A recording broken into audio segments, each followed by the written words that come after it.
Partnering with the National Park Service, this project reimagines how scenic overlooks can be restored and maintained to reclaim breathtaking views while reducing long-term upkeep in a naturalized landscape. Shenandoah National Park in Virginia is a scenic national park known for its sweeping vistas along the famous Skyline Drive. Skyline Drive stretches 105 miles across the park, with over 75 designed overlooks viewing the Blue Ridge Mountains, part of the larger Appalachian Mountains. While the park is prized for its scenic views, the National Park Service struggles with overgrowth of the vegetation surrounding the overlooks, blocking intended overlook viewsheds. This has in return been a heavy maintenance burden on the staff, while also an aesthetic decline for visitors. The goal of this project is to address this issue, focusing on one singular overlook within the park, zooming in on its overlook opportunities, desirable and undesirable views, and developing a planting plan and maintenance strategy to increase aesthetic value and decrease maintenance burden. While this project is specifically focused on one overlook within the park, the design strategy should be clear in order to be adapted to other overlooks within the park in the future.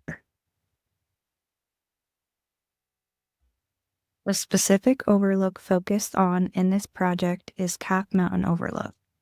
Calf Mountain Overlook is located at mile 98.9 along Skyline Drive in the southern portion of the park.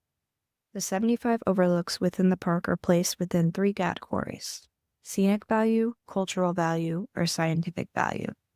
Since Calf Mountain Overlook is placed within the scenic value category, it is super important that the intended viewsheds of the overlook are visible. On the right side of the slide, you can see the current conditions of this overlook, where the vegetation has largely blocked intended viewsheds. Additionally, in the National Park Service's effort to combat this issue, they have resorted to mowing down the mountainside, as seen in plan view on the bottom left of this slide and in the perspective views on the right side of this slide.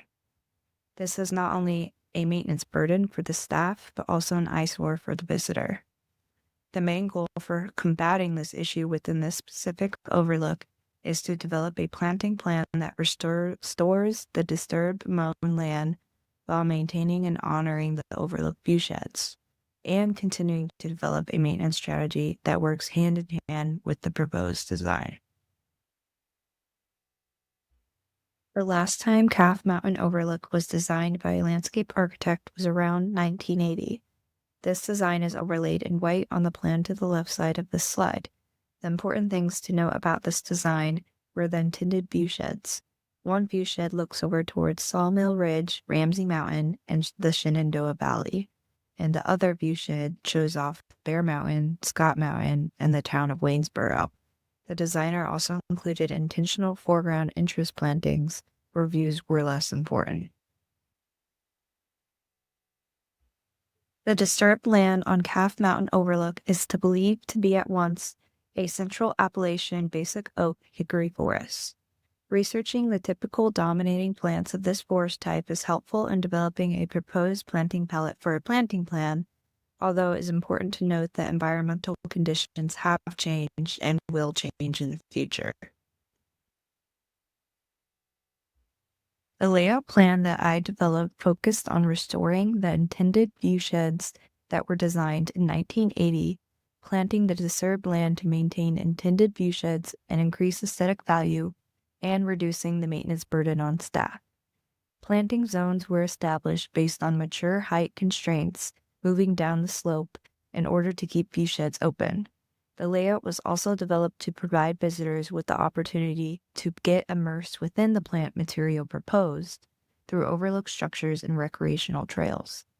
Recreational trails also function as a maintenance access route along with the larger maintenance road proposed for larger maintenance machinery.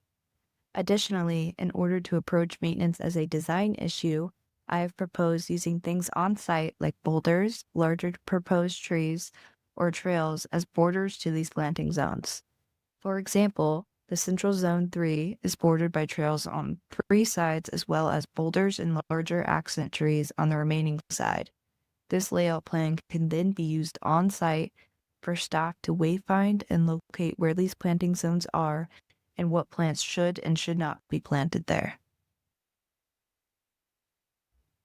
This graphic demonstrates how the planting zones are constrained by mature height in order to keep the view sheds open. You can also note the various wayfinding techniques that can be used to define these zones on site, like trails, boulders, and taller accent trees. From here, I have developed a planting plan. All plants proposed needed to be completely native to the park, as well as tolerate full sun and dry, poor soils. The planting palette also needed to be kept short and simple for maintenance purposes.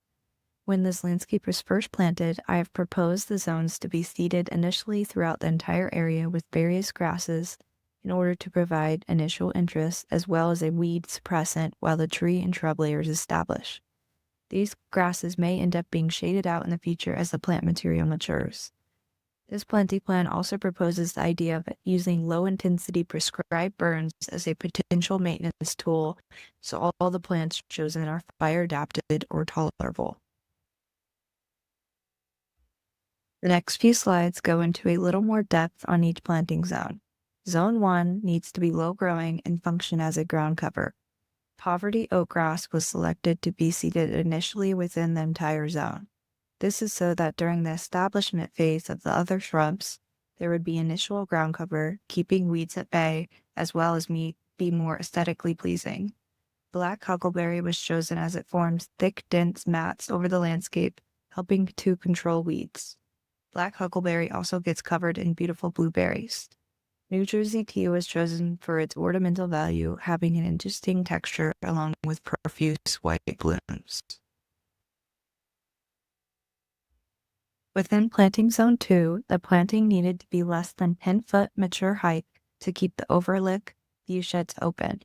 Poverty oakgrass was again selected to be seeded initially within the entire zone. Early lowbush blueberry was chosen as it is semi-evergreen and has attractive blueberries for wildlife. Fragrant sumac was chosen for its ability to form dense colonies and outcompete weeds. Coralberry also forms thick colonies and has bright pink berries for wildlife. Within planting zone 3, the plants selected needed to be under 20-foot mature height. Broom sedge was selected in order to buffer the common blackberry from the trails alongside Zone 3, as common blackberry has thorns. This provides a beautiful tall grass that persists as the landscape matures. Common blackberry is added to this landscape as it is a fast spreader and suppresses weeds, along with having beautiful pink to red to purple berries. Blackhaw viburnum is a great large shrub, providing structure and beautiful white profuse blooms. Within planting zone 4, the planting needed to be less than 30-foot mature height. Bottlebrush grass was selected to be seeded initially within the entire zone.